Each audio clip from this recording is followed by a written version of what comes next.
So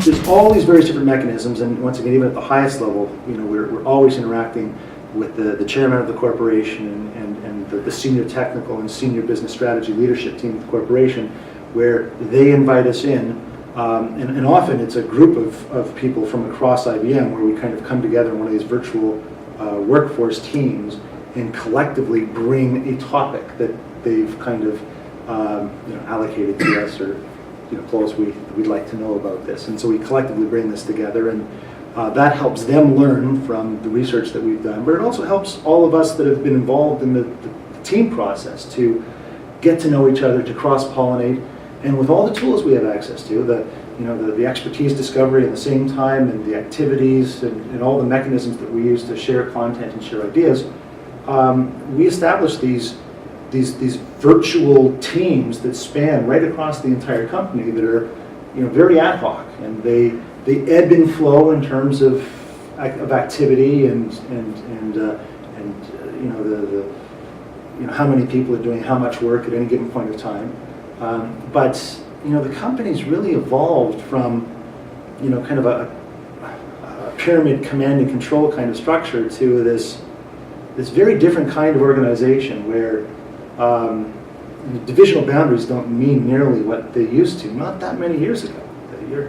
We're always bringing to bear interesting ideas, interesting people from far-flung places to help us on a certain project. And likewise, we're being pulled into situations. I go off and I do work for a few days or a couple of weeks with all kinds of different parts of IBM, the hardware division, working on chip design and all kinds of weird. It's really an amazing place to work these days. What can you tell me about your relationship with Steve Mills?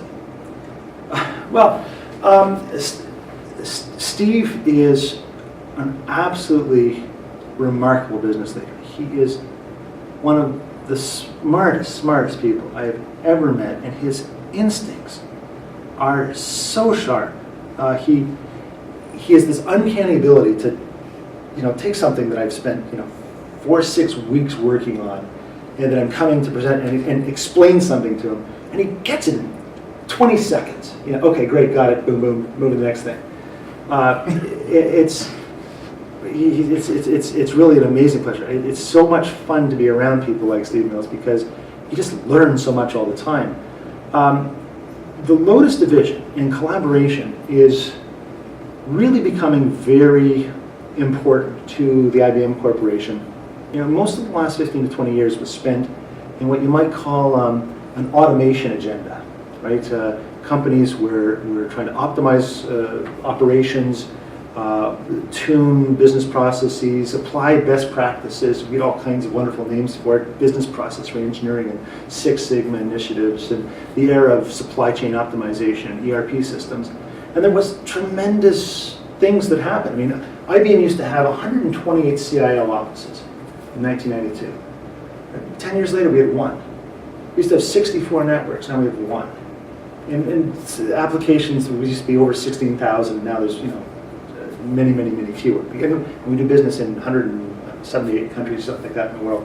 But dramatic simplification, global deployment of common solutions, best practice, and all that kind of stuff. The problem is, once you get to one, it's not abundantly clear where you go from there. A lot of the low-hanging fruit, a lot of the obvious redundancy and the fat in an organization, the inefficiencies have already been squeezed. Now, we'll continue to do incremental process improvement forever, right? Because that's just the nature of humans. But more and more, when we're going and talking to CEOs around the world, they're telling us, they're using a different set of words, a new kind of vocabulary. They want to know about the top line. They want to know about business optimization. They want to know about velocity and agility. And they recognize that the corporate structure that was built in the 1930s and 1940s, largely out of North America and then replicated around the world, was designed for a different era that had a different kind of rate of pace and change and pace.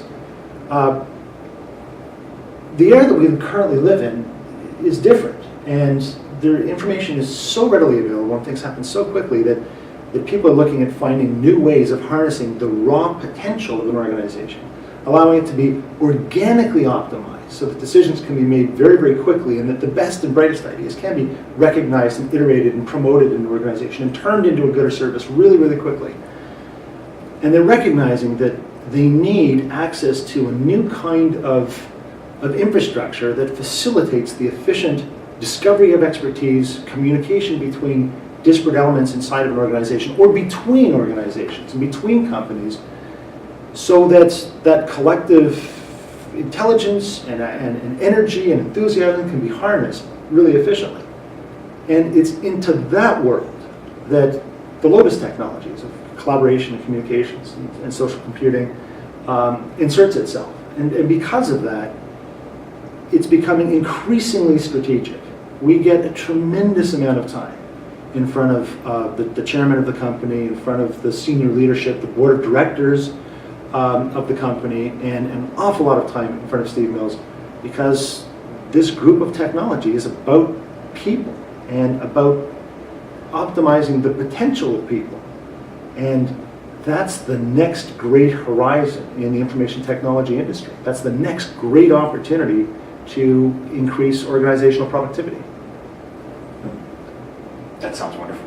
I mean, as a yellow bleeder, that just is thrilling to hear that you guys are looking in that direction. How does your office work with other organizations outside of IBM? How do you work with Google and Sun? And I understand you had a little personal involvement with Sun. Sure, absolutely. There are formal contacts between very senior executives. Right? Our chairman calls up Eric Schmidt, and they meet once in a while and talk, and we have regular interactions with Mr. Balmer, Mr. Gates, and there's all those kinds of lines of communication that are obviously open at the most senior executive levels, and there's there's an efficiency of communication that goes on there. Then we also have a number of different organizations inside of the company that do things like standards, which is a very important point of contact between all of these major vendors, because we often need to coordinate our efforts and decide how we're going to collectively prioritize some sort of initiative. And so we've got an organization that's dedicated to that, and one of the members of that organization is an honorary member or a special member of my team. So we use that as the connection in to talk to them. And then we also have a similar sort of organization that worries about open source communities and interacts with those companies in that capacity. When we get down to our level, there will be part of IBM that will interact with companies like Sun on the topics of Solaris on Z-Series or Java licensing issues, and they'll negotiate those things directly. But then there's a domain space that is specifically about one of our divisions, and in the case of Lotus, we spend an awful lot of time with Sun on the topic of open office and ODF, either certification at ISO or the establishment of the ODF Toolkit Alliance, and that's my group and me personally that will go in and negotiate those deals and make the respective commitments of resource and funding to various different initiatives to try to make these things happen and create value in the marketplace that our collective customers can benefit from. What is the ACM Intercollegiate Programming Competition? Okay, the World's Programming Competition is, every year, we work with about 2,000 universities around the world, collectively, at the beginning, about 26,000 students. And they're engineering students, physics students, mathematics students, computer science students. And they represent all the various schools. And there's a series of competitions that reduces that number until they get to some regional finals. In the regional finals, the top number of teams, there's 3 people in each team from the university, will be invited to attend the World's Programming Championships, World's Finals. And it's held in a different place every year. This year we're in Stockholm, Sweden. Every year I get to go and work with, for a period of about a week, the 300 brightest, most energetic, insightful university students on the planet. The raw potential sitting in this room when you're standing up there giving them a speech and trying to inspire them in terms of what kind of world they're inheriting, that they're going into, and you look out there and you're in awe of the raw brain power and the raw potential that it represents. Now, And you don't stop.